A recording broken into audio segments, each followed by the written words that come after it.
All right, guys, so we're going to start this out with an inverse review so that we can be prepared for the quiz tomorrow. Remember that for the first part of class, we're going to be taking our inverse quiz. The second part, we will be doing something else.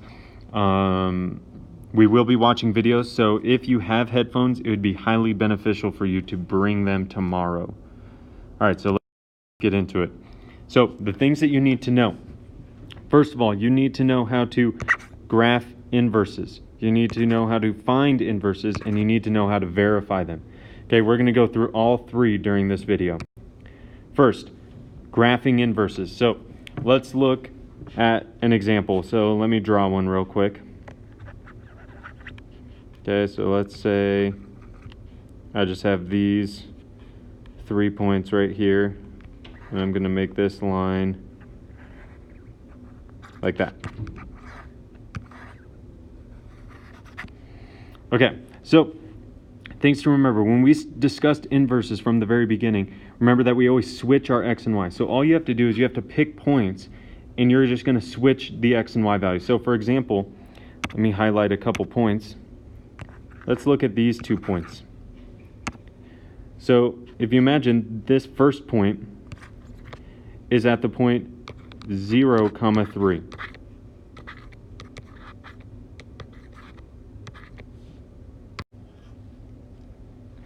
All right, so for the inverse, and I'm going to do it in blue, all we do is we're going to switch this point to 3. Whoops. Undo that.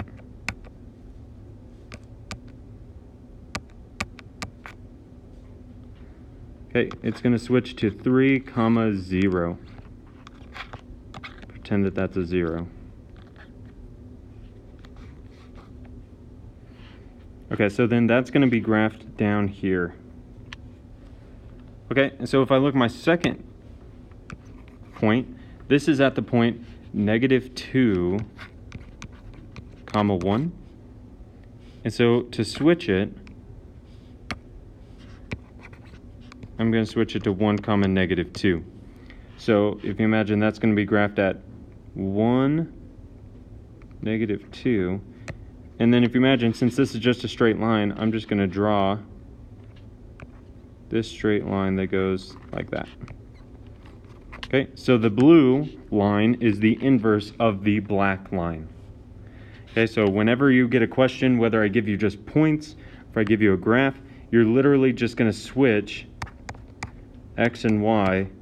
You're going to switch it to y, x and graph the new point.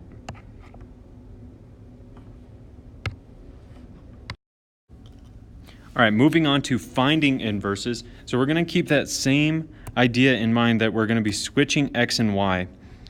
And so if you imagine on this one, I'm just going to replace x with y and y with x. Okay, from there, I'm literally just going to try to get this y by itself. Okay, so if you imagine, the first thing I'm going to do is I'm going to multiply this 7 over. So I'm going to get, so multiply by 7 on both sides. Whoops.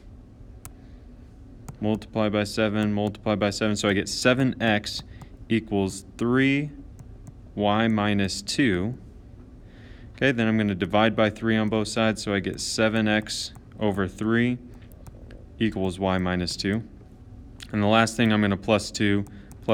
So my inverse would be 7x over 3 plus 2 equals y.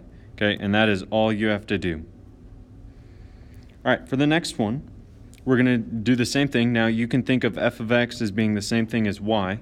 So when I switch it, I get x equals 1 plus the 4th root of y minus 4. Okay, so the first thing, I'm going to subtract 1, get that back over to the other side. So I get x minus 1 equals the 4th root of y minus 4. Remember to undo a 4th root that we raise it to the 4th power. So we'll raise both sides to the 4th power and get x minus 1 to the 4th equals y minus 4. Last step, add 4 to both sides, plus 4. So I get x minus 1 to the 4th plus 4 equals y.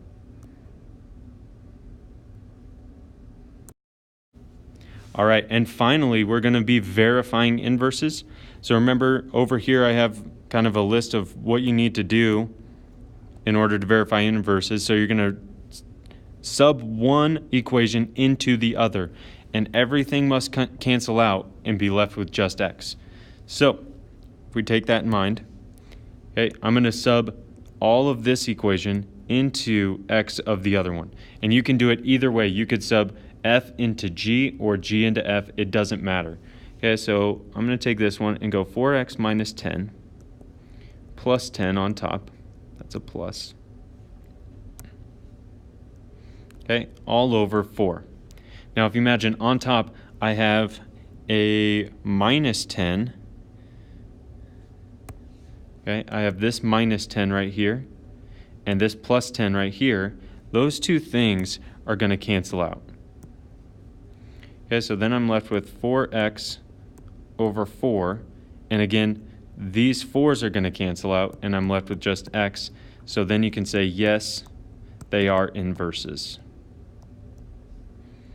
Okay, next one, do the same thing. Now I'll show you what happens if I go this way into that x. So if you imagine, this is going to be a long one, so it's the cube root of x minus 6 minus 14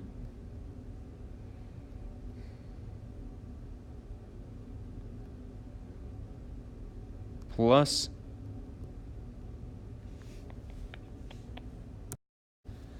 plus 6 cubed plus 14. Now, notice a couple things. Okay, so first of all, the biggest problem that people have is they want to cancel everything so badly that they think this minus 14, this plus 14 cancels, this plus 6, and this minus 6 cancel.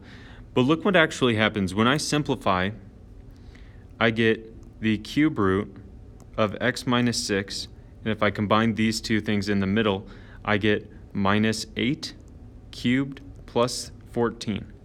Now, there is no way for me to simplify this term. So as you can see, nothing cancels out, and so these are not inverses. Okay, so even though they may look like it, so this kind of looks like an inverse of this, they're actually not inverses at all.